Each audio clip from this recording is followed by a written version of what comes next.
Ini yang juga sangat tidak masuk di nalar. Mereka mudah sekali husnudon dengan para Habib-Habib Ba'alawi, tapi tidak husnudon, tidak bisa husnudon dengan orang NU sendiri, anaknya sendiri. Dengan pemikiran pandangan generasi-generasi muda yang kritis saat ini. Mereka malah justru tidak bisa husnudon. Inilah yang sangat kita sayangkan dari sesepuh-sesepuh di PBNU. Orang-orang tua di NU ini. Ini sangat kita sayangkan. Ya, semoga kita berharap setelah mendengar dari apa yang disampaikan oleh Pak Mahfud di sini, kata-kata Pak Mahfud di sini, semoga ini bisa menginspirasi, bisa membukakan pintu hati mereka, para kiai-kiai kita atau sepuh-sepuh kita yang masih fanatik buta dengan para Ba'alawi ini. Katakan saya mendukung Rhoma Irama untuk mengklarifikasi soal Habib ini. Ternyata muncul klaim bahwa Republik Indonesia itu ada karena Habib. Wali Songo itu semuanya Habib. Padahal Habibnya baru datang sesudah Wali Songo meninggal. Gitu loh. Lalu klaim ini turun Habib ini. Imam Bonjol coba. Dibilang itu Habib Sahabuddin. Itu dari mana? Oh, Imam Bonjol Habib Sahabuddin gitu. Lalu ada hurufatnya. Assalamualaikum warahmatullahi wabarakatuh. Para pemirsa semua sebangsa dan setanah air dimanapun Anda berada yang berbahagia. Kita tentu pasti akan sepakat ketika mendengarkan apa yang disampaikan Pak Mahfud MD. Kita sepakat bahwa beliau menunjukkan sudah memahami, sudah mengerti apa pentingnya pembahasan nasab Ba'alawi. Awalnya beliau Pak Mahfud MD ya pasti tidak jauh beda dengan para kiai-kiai ya, terutama kiai-kiai yang ada di NU yang masih fanatik buta dengan para Habib Ba'alawi. Yang saya maksud yang fanatik buta adalah mereka yang masih menganggap orang-orang yang bahas nasab para Habib ini dianggap orang-orang yang kurang kerjaan, orang-orang yang hanya itu malah justru membuat gaduh, membuat resah dan sebagainya. Ini jelas tuduhan para kiai-kiai ini, kiai-kiai yang menuduh semacam ini menunjukkan mereka itu tidak memahami dengan adanya dan pentingnya manfaat pembahasan nasab Ba'alawi ini. Ya awalnya juga sama seperti Pak Mahfud MD. Saya yakin beliau juga pemikirannya sebelumnya seperti itu. Ya nanti teman-teman bisa mendengar sendiri dari apa yang akan disampaikan oleh Pak Mahfud di sini kata-kata beliau. Ya intinya dari apa yang dikatakan oleh beliau di sini adalah itu awalnya ya adanya pembahasan nasab ya seperti tadi yang saya katakan itu seperti tidak penting dan sebagainya. Tapi ketika beliau Pak Mahfud MD mendengar sendiri ya, mendengar sendiri bagaimana khurafat-khurafat yang ditampakkan oleh para Ba'alawi ini. Akhirnya beliau juga ikut mendukung Kiai Haji Rhoma Irama. Dan kita sudah tahu ya Bung Haji Rhoma Irama, Kiai Imaduddin, ya Gus Abbas, ya mereka sedang membahas nasab para Ba'alawi ini, membahas nasab para Habib-Habib ini. Untuk apa tujuannya? Mengedukasi ya, untuk mengedukasi, untuk semakin memberikan pencerahan kepada masyarakat agar masyarakat ini tidak lagi mudah mengikuti para Habib-Habib Ba'alawi ini. Jadi biar masyarakat ini bisa menfilter. Masalahnya adalah yang terjadi, kita tahu bagaimana masyarakat atau para siapapun itu yang masih menjadi muhibbin berat atau orang-orang yang fanatik buta dengan para Habib Ba'alawi. Kita tahu hampir kata-kata dari para Habib-Habib Ba'alawi ini akan dimakan mentah oleh orang-orang yang fanatik kepada mereka atau muhibbin mereka. Kita bisa melihat bagaimana kata-kata kotor Rizik Syihab, kata-kata kotor Bahar Smith. Ternyata masih saja banyak pengikut. Seandainya mereka sedikit saja memakai logika, akal warasnya, memakai filter dalam penilaiannya. Ya, seandainya mereka itu juga minta tabayun, minta klarifikasi. Kalau memang ada saudaranya seperti Kiai Imad dan kawan-kawan membahas nasab Ba'alawi, seandainya mereka memakai logika, pasti mereka akan bertanya, menanyakan kepada Kiai Imad dan kawan-kawan untuk apa tujuannya membahas nasab para Ba'alawi. Seandainya mereka mau menanyakan hal semacam itu, pasti mereka akan menemukan jawaban sebuah kebenaran aslinya. Jadi mereka tidak akan menjadi fanatik buta. Inilah yang kemudian kenapa mereka semakin menutup diri dari penjelasan orang-orang yang membahas nasab, karena mereka sudah terlanjur fanatik buta, mereka sudah memakan mentah-mentah apapun yang dikatakan dari para Habib-Habib Ba'alawi ini dianggap sebagai sebuah kebenaran semua. walaupun itu contoh-contoh kata-kata kotor. Anda pasti bisa ya, pasti mendengar bagaimana ketika Rizik Syihab mengatakan akan menghina Pak Jokowi dengan dikatakan kita ganti nama Jokowi dengan Jokodok. Kita bisa mendengarkan tepuk tangan meriah dari kalangan para muhibin-muhibinnya itu. Itu menunjukkan apa? Ya menunjukkan kebodohan mereka, kepolosan mereka yang tidak tahu, yang tidak mau memfilter kata-kata seperti itu adalah kata-kata yang tidak baik diucapkan. Inilah yang sangat kita sayangkan ya dari para muhibin itu ya. Dari sini ya karena atas kegelisahan Pak Mahfud MD melihat orang-orang para Ba'alawi ini yang sering dalam ceramahnya itu bercerita khurafat akhirnya membuat Pak Mahfud MD ini juga ikut resah juga. Kenapa kok cerita khurafat terus kemudian sejarah bangsa ini banyak yang diklaim-klaim. Nah, ini kan akhirnya hal-hal semacam ini membuat Pak Mahfud MD kemudian ikut mendukung Ki Haji Roma Irama. Ikut simpati. Kenapa beliau sangat mendukung Bung Haji Roma Irama? Karena ini perlu. Harus perlu dibongkar. Ya. Perlu dibongkar nasab para Ba'alawi ini. Jadi kalau ada yang bertanya, kenapa sampai sekarang tidak ada titik temu dalam pembahasan nasab. Jadi kalau ada orang yang menginginkan pembahasan nasab ini kok tidak selesai, ya kenapa kok tidak ada titik temu dan sebagainya, kemudian misalkan mencari untuk diskusi dan sebagainya, tidak akan. Ya. Pembahasan nasab ini tidak akan bisa berhenti jikalau para Habib Ba'alawi ini tidak menerima kalau nasab mereka diragukan. Sebenarnya simpel saja kalau ingin pembahasan nasab ini berhenti, ya. Kalau ingin pembahasan nasab ini berhenti, ya mereka harus menerima ketika nasab mereka itu diragukan, ketika nasab mereka disimpulkan batal dengan berdasarkan data. Silahkan nanti kalau masih ada yang percaya dengan nasab para Habib, silahkan baru kayak seperti itu. Dan silahkan kalau ada yang percaya dengan penemuan Kiai Imad, ya silahkan, kan harusnya begitu. Seperti yang disampaikan oleh Rizik Syihab kemarin ya, sebenarnya menerima kata-katanya seperti itu. Tapi kemudian mencemooh, mencaci maki. Siapa yang mencaci maki? Siapa yang mencemooh? Yang dicemooh, yang dicaci maki itu adalah perilaku-perilaku dari kalangan kalian kaum Ba'alawi yang mengotori ajaran baginda Nabi. Yang dicaci maki itu adalah cerita-cerita halu. Seperti ceritanya Fakih Muqaddam yang bisa Isra Mi'raj sampai semalam 7 kali, ada yang mengatakan 70 kali. Ini kan jelas cerita-cerita yang sangat tidak masuk akal. Kalau cerita-cerita semacam ini tidak dicaci maki, tidak dicemooh, maka akan dianggap sebagai kebenaran untuk umat. Akan dianggap sebagai kebenaran. Jadi cemooh ini justru ini untuk mengedukasi masyarakat, untuk mengedukasi umat agar mereka paham bahwa cerita itu adalah sebuah lelucon, bukan sesuatu yang penting untuk diketahui. Hanya sebuah lelucon, cerita bohong yang harus dicaci maki. Ya seperti tindakan-tindakan para Ba'alawi yang misalkan melakukan perzinahan, melakukan hubungan di luar nikah ya, menggait istri orang seenaknya. Hal semacam itu ya harus dicaci maki. Karena yang dicaci maki bukan orangnya tapi perbuatan kotornya. Ini dicaci maki karena perbuatan itu memang salah, itu layak. Itu layak disebut kotor karena memang kotor, perbuatan itu tidak baik. Sehingga kalau dicaci maki, kalau memang perbuatan itu tidak baik, biar tidak diikuti oleh masyarakat. Ini yang salah ditafsiri oleh mereka. Entah mereka ini para Ba'alawi memang salah menafsiri ya. Saya yakin mereka sebenarnya paham semua, cuma mereka pura-pura. Seakan-akan tidak tahu tujuan aslinya, maksud dari perkataan mencemooh ajaran-ajaran yang dibawakan oleh para Habib-Habib Ba'alawi ini. Yang dicemooh itu doktrin-doktrin kalian yang menyesatkan umat ya. Bukan kata-kata, kalau kata-kata kalian yang baik tetap pasti juga kami ambil, akan kita pakai. Kami tidak akan membuang jikalau memang ada usul-usul dari Anda semua, dari kalian semua yang baik. Pasti tidak akan kami tolak. Tapi kalau itu kata-kata kotor, ya harus kita caci maki, kita cemooh. Biar apa? Biar masyarakat tidak mengikuti kalian.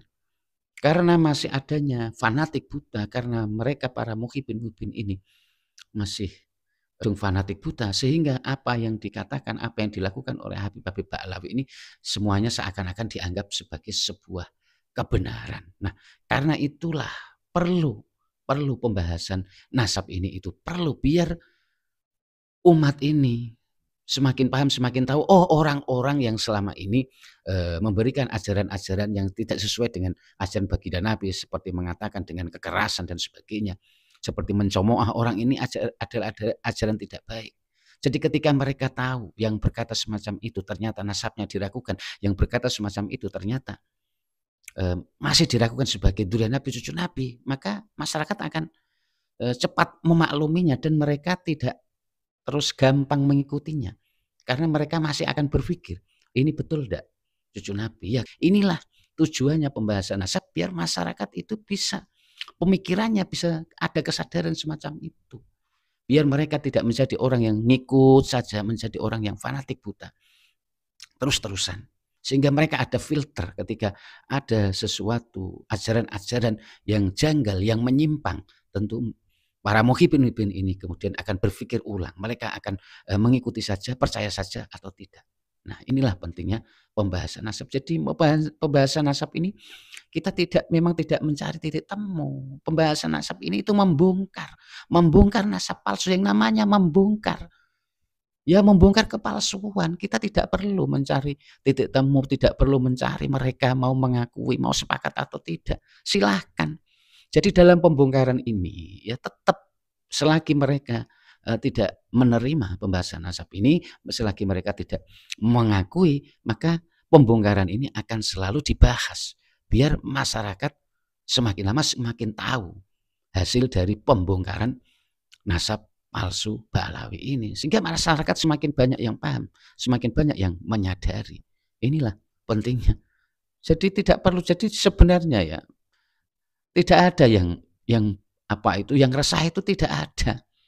Siapa yang resah? Cuma masalahnya sebenarnya yang resah itu ya, kalau teman-teman tahu, kalian semua tahu, sebenarnya yang resah itu adalah dari kalangan mereka para Ba'alawi. Tidak ada masyarakat yang resah.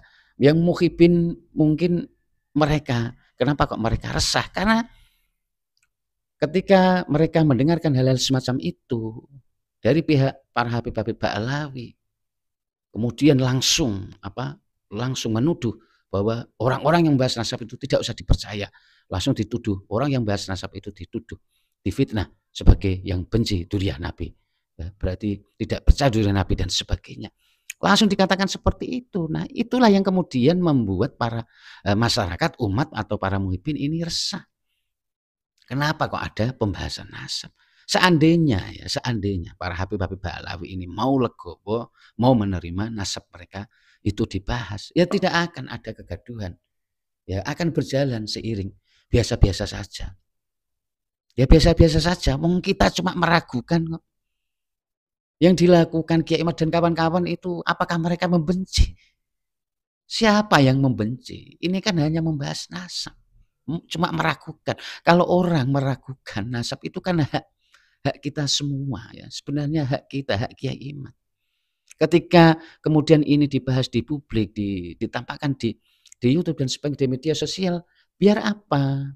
Memang untuk mengedukasi masyarakat, untuk memberitahu, memberikan pencerahan kepada umat, agar masyarakat, umat ini banyak yang tahu. Nah, ketika umat ini sudah banyak yang tahu, ini loh ternyata data-data dari nasab para Ba'alawi ini, silakan masyarakat ini nanti menilai sendiri. Apakah mereka percaya dengan data-data yang disampaikan oleh Kiai Ahmad dan kawan-kawan ataukah tidak. Jadi kan sebenarnya seperti itu, simple. Yang menjadi resah, yang membuat gaduh itu karena belum adanya pembahasan nasab ini tidak diterima dengan baik, tapi justru langsung difitnah. Ya. Apalagi yang sangat kita sayangkan sebagaimana yang dilontarkan oleh dari Kiai NU sendiri, justru adalah tokoh menjadi apa itu orang tua, yaitu Rais PBNU. Ini sangat menggelikan sekali ya. Sangat menggelikan sekali, sampai-sampai mengatakan Kiai Ahmad dan kawan-kawan dianggap sebagai Khawarij, Wahabi dan sebagainya ya. Ini kan aneh sekali ya. Ya, jadi apa yang disampaikan Pak Mahfud ini tentu mewakili orang-orang yang sudah memahami dengan adanya pembahasan nasab para Pahlawi. Dan saya yakin seandainya beliau-beliau para kiai-kiai di NU, ya termasuk juga beliau Rais PBNU Bapak Kiai Haji Miftahul Akhir, seandainya beliau juga mendengarkan, melihat hurufat-hurufat yang ditampilkan para Habib-Habib Pahlawi, pasti beliau juga akan bisa memahami seperti Pak Mahfud MD. Kenapa mereka kok belum bisa memahami? Karena mereka sebelum minta tabayun, sebelum minta klarifikasi, mereka sudah menuduh, sudah menfitnah, sudah seudon dulu. Ini yang juga sangat tidak masuk di nalar. Mereka mudah sekali husnudon dengan para Habib-Habib Pahlawi, tapi tidak bisa husnudon dengan orang NU sendiri, anaknya sendiri. Dengan pemikiran, pandangan generasi-generasi muda yang kritis saat ini, mereka malah justru tidak bisa husnudon. Inilah yang sangat kita sayangkan dari sesepuh-sesepuh di PBNU, orang-orang tua di NU ini. Ini sangat kita sayangkan.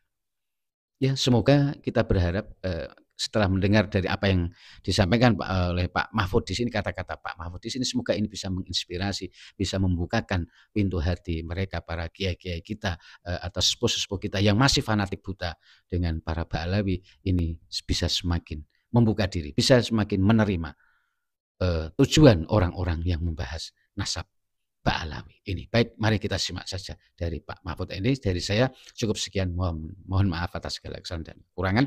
Wabillahi taufiq wal hidayah. Wassalamualaikum warahmatullahi wabarakatuh. Saya katakan saya mendukung Rhoma Irama untuk mengklarifikasi soal Habib ini.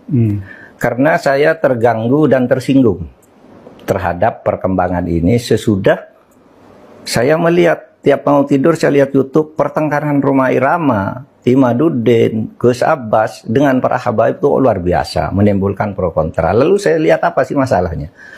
Kalau saya sendiri pribadi, mau Habib itu turunan Nabi atau tidak, kalau salah ya kita koreksi, tidak apa-apa. Tetapi yang lebih dari itu, kemudian ternyata muncul klaim-klaim bahwa Republik Indonesia itu ada karena Habib. Wali Songo itu semuanya Habib. Padahal Habibnya baru datang sesudah Wali Songo meninggal. Gitu loh. Lalu diklaim ini turunan Habib ini. Imam Bonjol coba. Dibilang itu Habib Sahabuddin. Itu dari mana? Oh, Imam Bonjol Habib Sahabuddin gitu. Lalu ada hurufatnya bahwa kakek saya yang nama Mugaddam itu bisa membentak malaikat mungkar dan nakir katanya. Karena menyiksa orang di sebelahnya. Orang banyak dosa dikuburkan di sebelah kakek saya itu. Lalu disiksa oleh malaikat mungkar nakir. Keluar kakek saya panggil mungkar nakir. Pergi kamu katanya. Itu kan khurafat. Meskipun ini tidak bisa merepresentasikan Habib tidak, gitu Pak. Wah, Habib banyak yang bagus. Saya punya Habib Quraisy Shihab bagus. Saya punya Habib Alwi Shihab bagus. Habib Syekh saya kenal bagus, sangat santun. Ya? Ada juga Habib namanya Habib Ahmad bagus. Habib Abu Bakar yang saya kenal di Pasuruan bagus. Dan semua itu dihormati. Habib ini nih mengklaim-klaim begitu, dan orang yang tidak tahu, orang awam banyak yang percaya karena ini Habib yang ngomong, Habib benar. Lalu rasa cinta saya kepada negara ini menjadi luntur. Seakan-akan oh ini karena Habib. Di situ saya tersinggung. Rasa cinta tanah air saya, kebanggaan kepada leluhur saya sendiri itu bangkit. Apalagi kemudian ada pemalsuan kuburan-kuburan tuh ya. Nama kuburan biasa dibangun menjadi ini Habib ini, padahal tidak jelas siapanya. Orang berziarah ke situ ini karena atas fatwa Habib Sibir. Ya, di surat yang beredar itu Bapak menekankan bahwa ini kemuliaan Habib, pendahulu kita yang menjadi terus terang. Ya. Yang kedua, muncul kelas-kelas dalam Islam. Iya, kelas-kelas itu. Kalau Habib itu lebih tinggi dari kiai. Dan itu semua ada, Mas. Ngomong itu bukan hanya ngomong begitu, itu bukan hanya katanya-katanya, karena ketika Rhoma Irama berbicara itu, lalu ada seorang Habib muda dengan Rhoma Irama, kamu bohong, tunjukkan Habibnya siapa yang katakan begitu. Sudah, itu bukan Rhoma Irama yang membuktikan. Netizen ini Habib ini tanggal sekian bilang ini dengar, ini Habib ini sampai 7. Maksud saya tidak ada urusan. Habib itu ya bagian dari kita juga, tidak apa-apa. Ya. Bangsa kita juga, tapi jangan juga dibiarkan merajalela sesukanya. Saya bilang begitu. Ada yang mengatakan kalau Indonesia ini merdeka dibutuh oleh Habib ini. Bung Karno itu tanggal 17 Agustus dibantu oleh Habib siapa gitu untuk menyatakan kemerdekaan. Loh, kita tahu yang bantu tuh Jepang, namanya Maeda. Iya kan? Laksamana Maeda ya. Laksamana Maeda yang menampung Bung Karno. Bung, Kalau kamu mau merumuskan kemerdekaan biar aman, tidak ada yang ganggu, di tempat saya aja. Di kantor dan di Maeda. Orang Jepang juga membantu. Orang Belanda yang membantu kemerdekaan ada juga. Namanya siapa? Eduard Weizsäcker yang mendirikan 3 serangka. Ya Belanda juga. Ya, orang India banyak. Orang Arab Nun Habib banyak. Orang Cina banyak. Lah kenapa? Kok kalau diklaim oleh Habib? Ya kita sendiri yang paling dominan, yang lain tuh yang membantu. Kan gitu kalau saya ya, rasa nasionalisme saya. Itulah sebabnya saya dukung Rhoma Irama. Ya.